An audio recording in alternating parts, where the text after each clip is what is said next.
Jeff the killer horror story part 6 देखने से पहले इसके बाकी पार्ट्स जरूर देख लें, लिंक डिस्क्रिप्शन में है। दोस्तों, हमने पिछली वीडियो में देखा था कि कैसे गुल्ली बुल्ली और शॉन जेफ और जेसन से बचकर मालगाड़ी पर चढ़ रहे थे। गुल्ली और बुल्ली तो मालगाड़ी पर चढ़ गए थे, लेकिन शॉन का पैर फंस जाता है, जिससे शॉन यहीं पर गिर जाता है और जेफ और जेसन शॉन को गिरा हुआ देखकर शॉन की तरफ ही आने लगते हैं। शॉन वापस से उठकर भागने लगता है और गुल्ली शॉन के लिए हाथ आगे बढ़ाता है, लेकिन इसका कोई फायदा नहीं होता क्योंकि शॉन जैसे ही गुल्ली का हाथ पकड़ने के लिए छलांग मारता है, तभी जेसन भी पीछे से छलांग मारकर शॉन को पकड़ लेता है। अब आगे इधर गुल्ली बुल्ली देखते हैं कि जेसन ने शॉन को पकड़ लिया है। तभी बुल्ली गुल्ली से कहता है कि गुल्ली जल्दी से ट्रेन से कूदो, हमें शॉन को बचाना होगा। गुल्ली कहता है बुल्ली आ जाओ मेरे पीछे। गुल्ली और बुल्ली दोनों ही मालगाड़ी के दूसरी तरफ से कूद जाते हैं, जिससे कि जेफ और जेसन इन्हें नहीं देख पाए और फिर गुल्ली बुल्ली एक बड़े से पत्थर के पीछे आकर छुप जाते हैं और जेफ और जेसन की तरफ देखने लगते हैं। इधर शॉन जमीन पर गिरा हुआ था और जेफ और जेसन भी शॉन के पास में ही खड़े हुए थे। तभी शॉन खड़ा होने लगता है और शॉन को उठता हुआ देखकर जेसन शॉन को लात मारकर वापस से गिरा देता है और फिर जेसन शॉन को मारना चालू कर देता है। इधर गुल्ली और बुल्ली भी ये सब देख रहे हैं और शॉन को जेसन से पिटता हुआ देखकर गुल्ली बुल्ली को बहुत ही बुरा लग रहा है। तभी बुल्ली को गुस्सा आ जाता है और बुल्ली तुरंत खड़ा हो जाता है और गुल्ली से कहने लगता है गुल्ली अब चाहे कुछ भी हो जाए, मैं शॉन को बचाने जा रहा हूँ। बुल्ली की बात सुनते ही गुल्ली कहता है बुल्ली अगर हम अभी जाएंगे तो वो दोनों खूनी हमें भी पकड़ लेंगे और अगर हम तीनों पकड़ गए तो हम तीनों को कौन बचाएगा और बाबा को कौन बताएगा कि हम कितनी बड़ी मुसीबत में पड़े हैं। इसीलिए हमें एक सही मौके का इंतजार करना होगा। गुल्ली की बात सुनकर बुल्ली को भी समझ आ जाता है कि अभी जेफ और जेसन के सामने जाना खतरे से खाली नहीं है। अरे ये क्या, जेसन तो शॉन को कुल्हाड़े से मारने जा रहा है। जेफ द किलर ये देखते ही जेसन के पास आता है और जेसन को रोक देता है और कहता है जेसन इसे अभी मत मारो, क्योंकि अगर तुम इसे अभी मार दोगे तो हम इसके और दो साथियों को कभी नहीं पकड़ पाएंगे, क्योंकि वो मालगाड़ी के साथ न जाने कहाँ निकल गए हैं। जेसन कहता है जेफ तुम सही कह रहे हो, हम इसके जरिए उन दोनों को भी पकड़ सकते हैं और फिर इन तीनों का एक साथ खेल खत्म कर सकते हैं।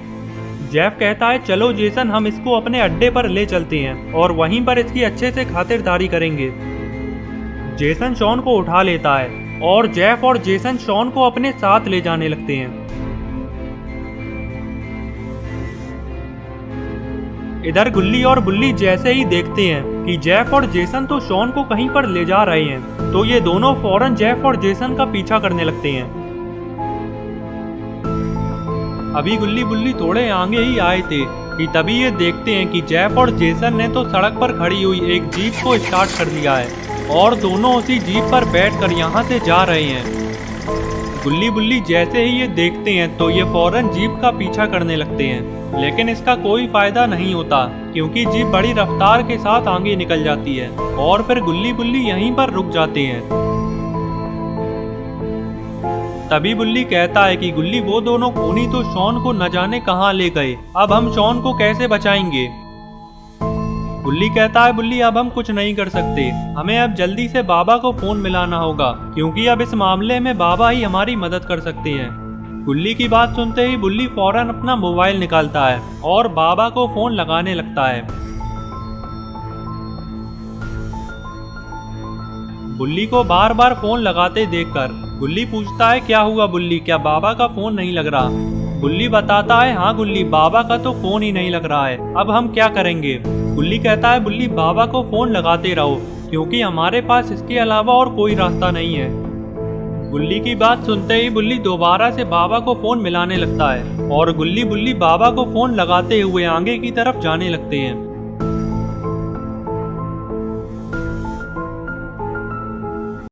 इधर जेफ और जेसन शॉन को लेकर अपने ठिकाने पर आ जाते हैं और जेफ जीप को साइड में रोक देता है और जेफ और जेसन जीप से उतर जाते हैं। तभी जेसन कहता है कि जेफ हम अपने पुराने ठिकाने पर क्यों नहीं चले। जेसन के पूछने पर जेफ बताता है कि जेसन तुम्हारी वजह से हमारे पीछे पुलिस भी पड़ चुकी है और वो अड्डा पुलिस से बचने के लिए सही नहीं है, इसीलिए हमें यहीं पर पुलिस से छुपकर रहना होगा। चलो अब जल्दी से इसको उठाकर अंदर ले चलो। जेफ इतना कहते ही अंदर जाने लगता है और इधर जेसन भी शॉन को उठाकर अंदर की तरफ चल देता है। अंदर आते ही जेफ अपने आदमियों को आवाज लगाता है और तभी एक आदमी जेफ के पास आ जाता है। जेफ शॉन की तरफ हाथ करते हुए अपने आदमी से कहने लगता है कि इसको उठाकर यहाँ से ले जाओ और उस कमरे में ले जाकर बंद कर दो, और याद रखना ये किसी भी कीमत पर यहाँ से फरार नहीं होना चाहिए। जेफ का आदमी शॉन को उठाकर उस कमरे में ले जाने लगता है। इधर जेसन जेफ से पूछता है कि जेफ अब हम इसका क्या करने वाले हैं, हम इसके जरिए इसके और 2 साथियों को कैसे पकड़ेंगे। जेसन के पूछने पर जेफ बताता है कि सबसे पहले हमें इसके बाकी 2 साथियों का फोन नंबर पता करना होगा और फिर फोन करके उन दोनों को भी यहाँ पर बुला लेंगे और फिर इन तीनों को एक साथ मारेंगे। जेफ की बात सुनकर जेसन बहुत खुश हो जाता है और जेसन कहता है जेफ ये आइडिया तो बहुत ही बढ़िया है, इससे हम बड़ी आसानी से इन तीनों को मार सकते हैं। जेफ बोला चलो जेसन आ जाओ, हम कमरे में चलते हैं और उसके साथियों का फोन नंबर पता करते हैं। जेफ और जेसन गुल्ली गुल्ली का फोन नंबर पता करने के लिए शॉन के पास जाने लगते हैं।